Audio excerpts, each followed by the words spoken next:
Hi, I'm Casey Johnson, the Associate Director here at the Legacy of the Lakes Museum in Alexandria, Minnesota, and this is our Artifact Spotlight.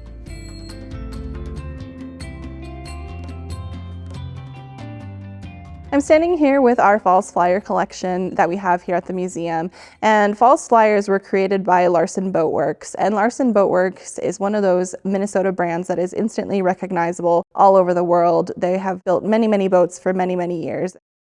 It all started with Paul Larson way back in the 19-teens. So he built his first boat at age 11, but he sold his first boat at age 19. By 1925, he had opened his very first factory on the Mississippi River in Little Falls, Minnesota.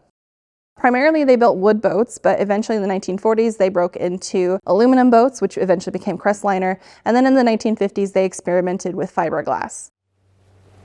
The false flyers are a very unique boat that is extremely special and highly sought after today.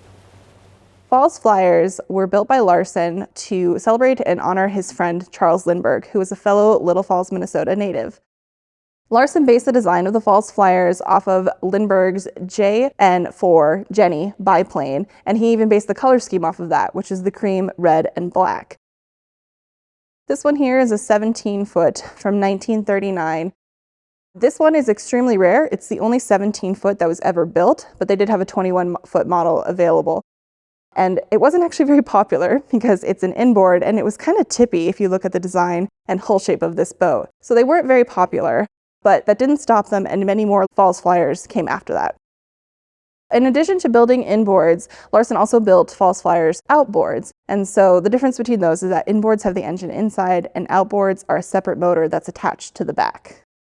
False flyers were constructed a little differently than many mainstream wooden boats at the time period, in that they were using cedar strip construction. Cedar strip actually takes thin pieces of cedar and glues them together rather than using the wide planks. And so it glues the cedar strips over an oak frame, and then after that you take airline canvas or airplane canvas and glue it over that frame. So that's where you get this. It does look like fiberglass, but it is actually canvas. Another fun detail that's a nod to just Minnesota heritage is that a lot of the false flyers have little loon decals on the nose of the hulls. False flyers were produced by Larson through the 1930s, 40s, and 50s, but by the 1960s, demand for them had lessened, and at that time they hardly looked like this anymore. We have another false flyer here at the museum. That's a 1958, which is one of the last years that Larson produced false flyers. And you can see that the design of them is still technically inspired by flight, but in a different way. So in the 1950s, there was the space race and people's fascination with getting to the moon, getting to space.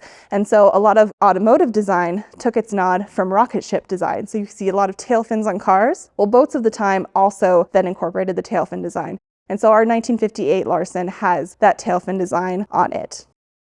Another unique piece of false flyer history that we have here at the museum is a false flyer automobile. Now, this is not an amphibicar. You can't just drive it into the lake, but it is made out of a boat that was put on a Volkswagen chassis in the 1960s. And then they custom built all these fenders and pieces on that car. It's just a really cool thing, and it draws a lot of people's attention to the museum and gets them in so we can share the rest of the false flyer story with them. What I love about false flyers is that they really are something that shows Minnesota lake life, but also the industry that Minnesota lake life inspired. So many unique designs and boat shapes and looks came out of Minnesota through Larson, Lund, Crestliner, Alumacraft, all these different brands. And these false flyers are just one of the many different styles that you can see out on Minnesota's lakes today and even beyond.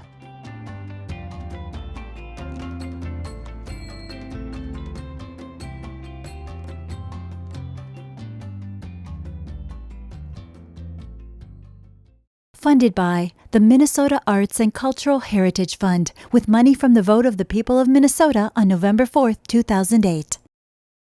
And by the members of Prairie Public.